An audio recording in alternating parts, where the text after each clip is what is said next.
Alors spécial régional, toujours pour la Bourgogne. Alors aujourd'hui on se retrouve avec Joël Mécantard. Joël Mécantard, donc une nouvelle liste. Alors, une nouvelle liste. Cette liste s'appelle comment? Donc cette liste s'appelle Pour la Bourgogne citoyenne. Nous espérons rassembler l'ensemble des Bourguignons convaincus d'être dans une terre républicaine, sur les valeurs de la République, à gauche, mais nous sommes très ouverts. Nous sommes là pour rassembler et non pas pour nous compter ou pour diviser, etc. Je crois savoir que vous êtes professeur. Je suis en effet professeur de droit public, j'enseigne le droit constitutionnel à la faculté de droit de Dijon, en effet. Et mes domaines d'intervention sont notamment le droit constitutionnel, les sciences politiques, mais surtout le droit de la fonction publique, le droit des agents publics, les finances de l'État, du moins ce qu'il en reste, le droit des finances de l'État. Vaste problème. Alors quel est votre programme en particulier?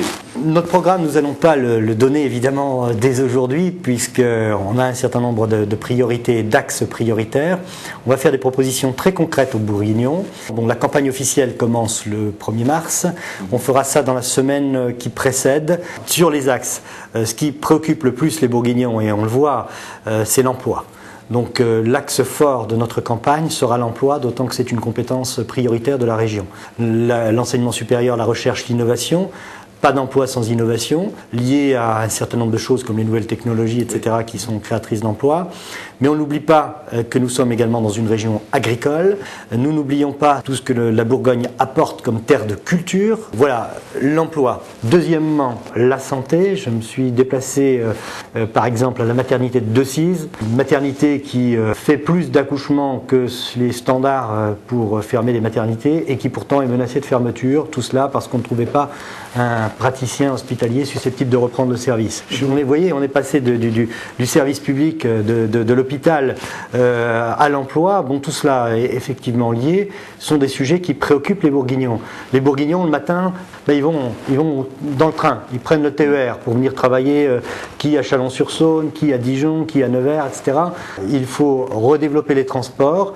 Il faut aussi que ces transports soient accessibles à la fois en termes de coûts, à la fois en termes d'offres pour les usagers. Bon, tout cela sont des questions qui seront au cœur de notre programme. On pourrait parler écologie également. L'écologie, ça va avec la santé. Je vais vous donner un exemple très précis, l'amiante. L'amiante.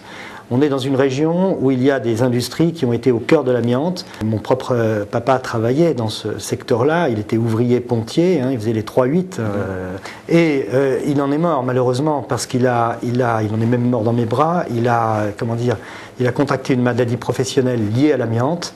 On sait que ce produit est dangereux.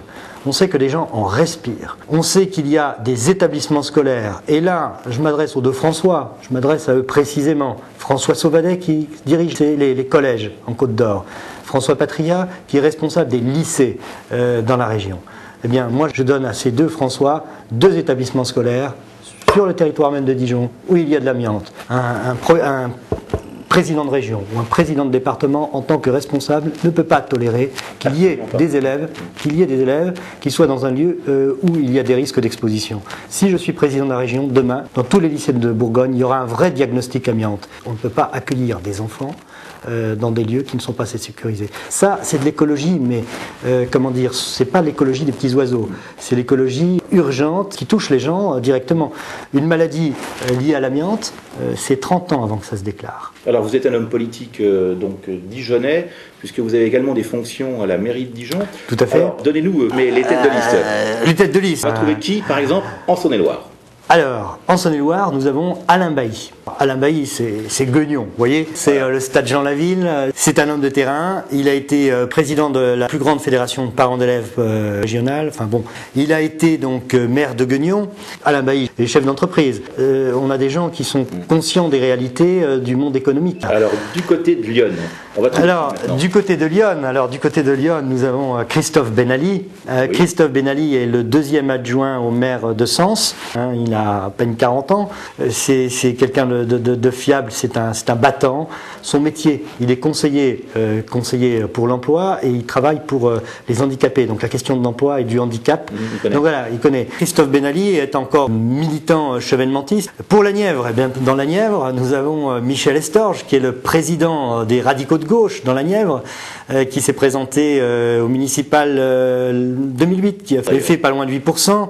Et bon, il y aura d'autres surprises, vous verrez. Là, on annonce les têtes de liste, mais pour pas effrayer, on annonce les têtes de liste, on annoncera les secondes listes. Très bientôt. Très bientôt. Alors, votre coup de gueule et votre coup de cœur pour les Bourguignons? C'est par exemple d'être taxé toutes les 5 minutes, flashé par derrière quand on va à son lieu de travail. Coup de cœur, ben, on est aujourd'hui la Saint-Valentin. L'envie de faire une belle déclaration d'amour à la Bourgogne. Et c'est un petit peu un cri d'amour par rapport aux Bourguignons. J'ai confiance en l'intelligence des Bourguignons, et des Bourguignonnes et des Bourguignons. Je vous remercie et on souhaite évidemment une bonne progression pour le groupe Bourgogne Citoyenne. Bientôt sur TVNet pour les actualités notamment du monde politique, du monde culturel et du monde sportif.